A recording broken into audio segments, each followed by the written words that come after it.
Hey guys, Andy here from Mediocre Hobbies coming at you with hopes and wishes, I think would be the kind of topic of today's video.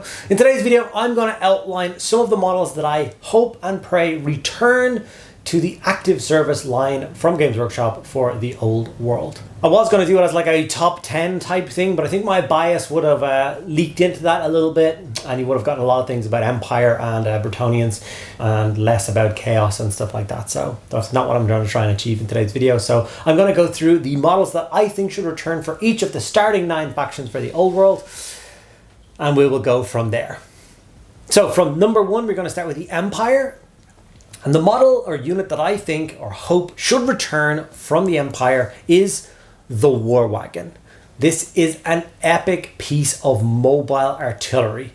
It is basically a horse-drawn cart, except that cart is a battlement from a castle.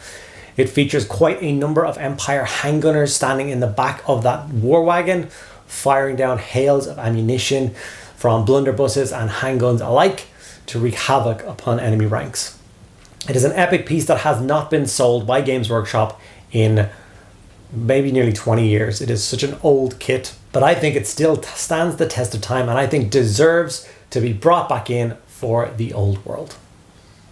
Number 2, we're going to move across to the Tomb Kings. And for Tomb Kings, it's a bizarre one because their range isn't actually that large because they were originally just part of all of the undead range. Vampire Counts and Tomb Kings were the combined book when they were first brought into existence. And then they were slowly peeled away from the undead, and the undead became Vampire Count and Tomb Kings.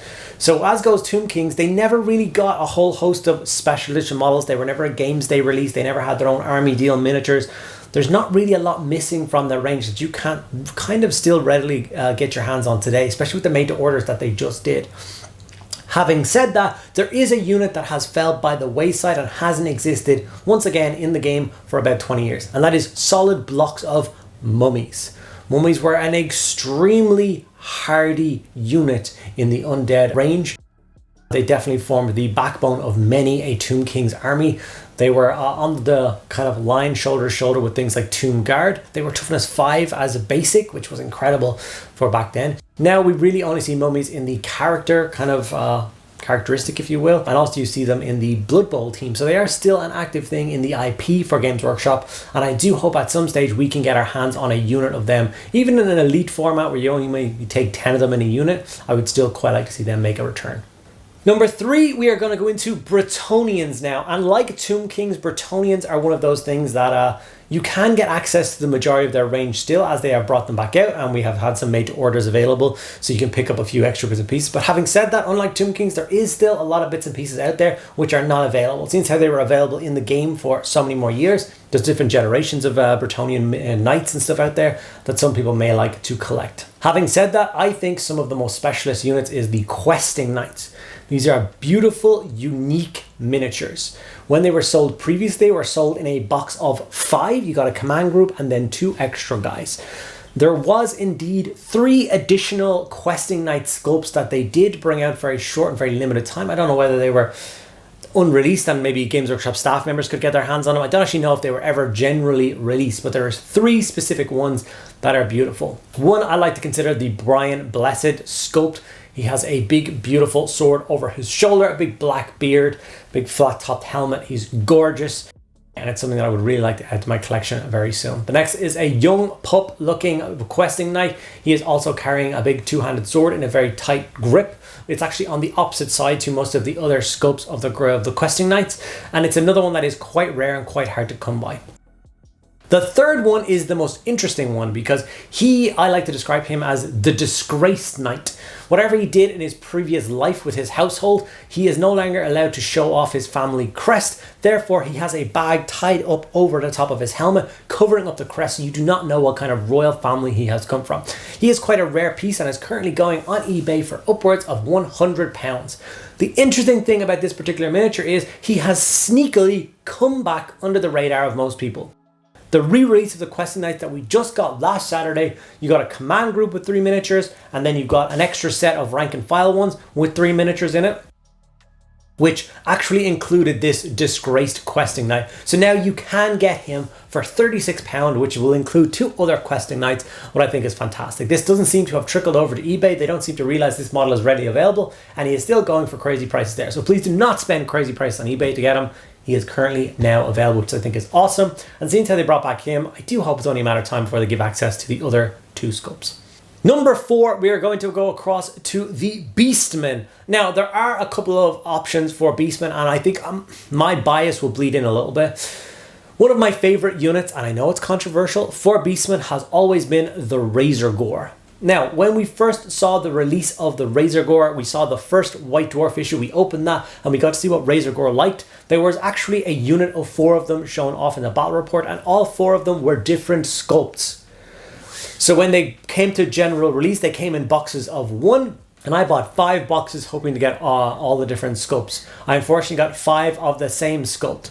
I later found out that they never released the other 3 sculpts, or I don't even know if they were 3 other sculpts. Perhaps they were just converted by the person who owned that army in the White Dwarf. I do not know. It was a very interesting one, and they actually kept the Razor Gore off the army list and the army showcase in the White Dwarf article as well. So it's almost like they knew they weren't going to sell all these individual guys and were trying to shy attention away from them, which is unfortunate. I don't know whether they were ever brought to production. I don't know whether there's molds sitting out there for 3 other Razor Gore variants. I kind of like to think that there is, and then perhaps someday we will get a made to order where we can pick up these old unreleased sculpts. But if that's not the case, if I am mistaken, the other 2 miniatures that I wish would return for Beastmen would be Morgar, which is basically this kind of half Chaos Spawn, half Beastman miniature. I always liked him. He was available as a made to order a couple of months ago, a couple of years ago now, and I managed to pick him up there as a fresh sculpt, which was nice. But for the general people, when they bring out the Arcane Drone for the Beastman, I hope that kind of character is included in it, and the option is there to buy him. Goros Warhoof is another fantastic character. He is a Centaur character. He's called the Sire of 1,000 Suns, and he carries the unicorn skull as his helmet. So he's a fearsome warrior on the battlefield. He's an awesome named character for Beastmen. I know in the current timeline he probably isn't born yet, which is a little bit of a shame, but I think because he is warped by chaos, perhaps he has been around for a couple of 100 years and he might be available to be played with in the old world setting. For dwarves, you could go all day describing some of the unbelievable character sculpts that have existed for dwarves and pick out all the different ones that you would want to come back. There's so many, whether it's all the different engineers, all the different slayers, all the different lords and thanes. There's so many sculpts and they're all beautiful. There's 5 or 6 white dwarf sculpts and everything. But I think one of the most interesting ones and ones that I would like to see come back would be the Goblin Hewer. Malachi McCason is the engineer slayer who came up with this wonderful invention, and it is basically a war machine that throws axes. It comes with loads of characterful pieces, like an aiming board, if you will, with a goblin skewered on it by an axe. There's one particular slayer dwarf running his thumb, checking the sharpness of the blade. And then, of course, you get the Malachi McCason dwarf there as well, which is a fantastic named character for the dwarves. This is an awesome piece. I can't even remember why it really came out. They did at one stage do an entire range of slayers to do a slayer army. It came with that. You got access to the Doom Seekers, which were axes with big chains with axe blades on the end of them. They were awesome. You got the named Slayer King and his son. So the Goblin Hero would be an awesome thing. And if I have one now in my collection, I do intend to build it and paint it and add it to my collection as a video. And I probably will just end up using it as an organ gun in future games because it's about all I can think of using it as right now. For orcs and goblins, once again, like the dwarves, there's so many hundreds of sculpts out there for epic characters. Whether you're interested in orcs or whether you're interested in goblins, they each have their own collection of miniatures that I think deserve to be brought back. Having said that, the one that I think should be brought back the most, I think Azag is the one that I want, which is the nicest sculpted wyvern miniature that they did bring. He is a named character, and I know that as of the current timeline, he is probably not around yet. But I think re-releasing him as just a war boss on Wyvern, I think is the way to go. We are not getting access to the middle run Wyvern, if you know that one I'm talking about. And the one they're bringing back as a made to order is the really, really old one. So it's kind of a bizarre mix of, like, if you really like a nostalgia and old miniatures, which I do, you will be happy to put the original Wyvern on the table and use that in games. The middle one isn't a fan favorite by a lot of people and not one that a lot of people are interested in. Azag is definitely heaps better than any of the rest, and one that I do not have in my collection and would love to have leading my orc force. So Azag, I think, is the one. Honorable mentions, of course, go to Gorbad Ironclaw and Grimgor Ironhide, two fantastic orc sculpts which can be used as just general war bosses, whether mounted on a war boar or on foot. I think they would be epic for people to add to their collections. I have an interesting one for the High Elves coming in at number 6 with Altharion. So Altharion actually goes through 3 iterations of miniature, and it is actually his story progressing. So he began his life as a noble prince riding around on top of a griffin. He was an epic hero, swooping down with lance in hand, beaks and claws at the ready, and fighting epic hordes of chaos and dark elves. Unfortunately, some unforeseen events caused him to be wounded, his griffin killed, and he actually lost the use of his sight. Having said that, they did not slow him down or make him any less deadly on the battlefield, and that's where the iteration 2 of the miniature came out, which is the one that I think a lot of people will be very keen to get their hands on. And another miniature that I'm currently missing from my collection, he is in an epic elf pose as befits any elf. It's very kind of samurai-esque, and he does have a bandage tied around his head.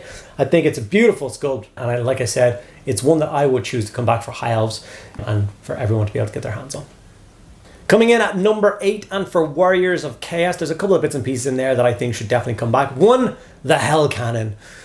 It is an epic, beastly war machine. It used to be a very heavy piece of metal that a lot of people struggle to get together, and I've never really seen one painted well.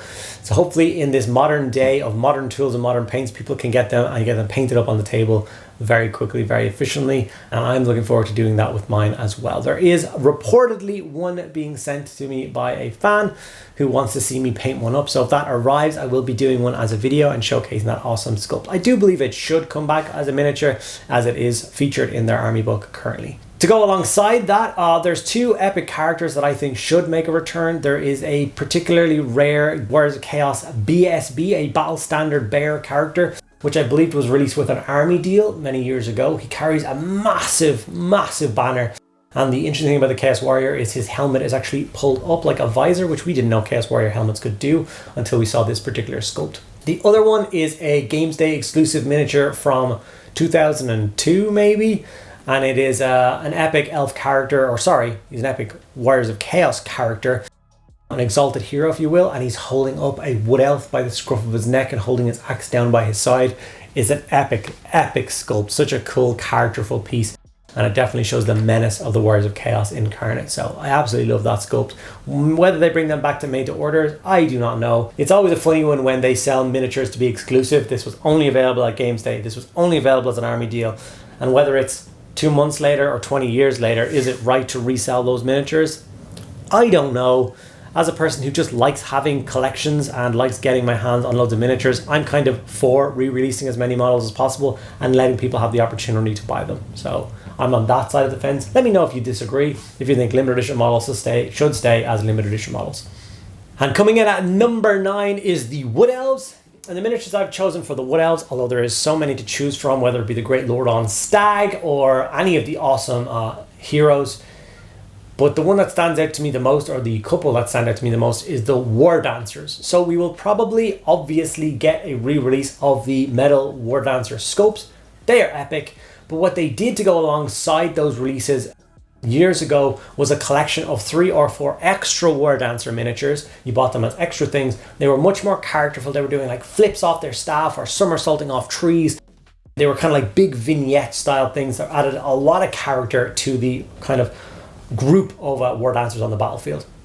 I was very silly and never purchased these back in the day. I never bought a Wood Elf army, which I'm still kicking myself to right now. And now I'm scrambling, trying to get my hands on Wood Elf miniatures left, right and center. And some people are helping me out with that, but let's hope that collection can keep growing so I can see them on a tabletop soon. But these War Dancers were fantastic sculpts, and another piece that I think they should also bring back. And alongside that, with the Wood Elves, I think the Dragon is one that I think will come back. Obviously, there's 2 different versions. There's a Wood Elf dragon with a lord on top, and then you have the Sisters of Twilight on their own custom dragon. So whichever one they bring back, I hope they also bring back the other one as even a made to order to give us an opportunity to purchase it. So those are my miniatures I think should return to the old world for the first 9 factions. If you guys want to see what I think should return for the factions that are currently going as unsupported, let me know in the comments below. And then I'm also tempted to do a video showing some of the Forge World kits that I think should come back for Old World as well. So if that's something that you're interested in, please let me know in the comments below. I hope you guys have found this video interesting. If you have, let me know by giving the video a like. Ask me any questions you want in the comments below. And make sure you're subscribed so you don't miss out on all future content. Thank you so much for sticking around. Thank you so much for all my patrons for keeping the lights on and the cameras rolling. If you're interested in getting involved, links in the description below. Access to a private Discord server and an extra video every single week are just 2 of the awesome benefits for being involved. Thank you guys so much for sticking around. I'll see you in the next one.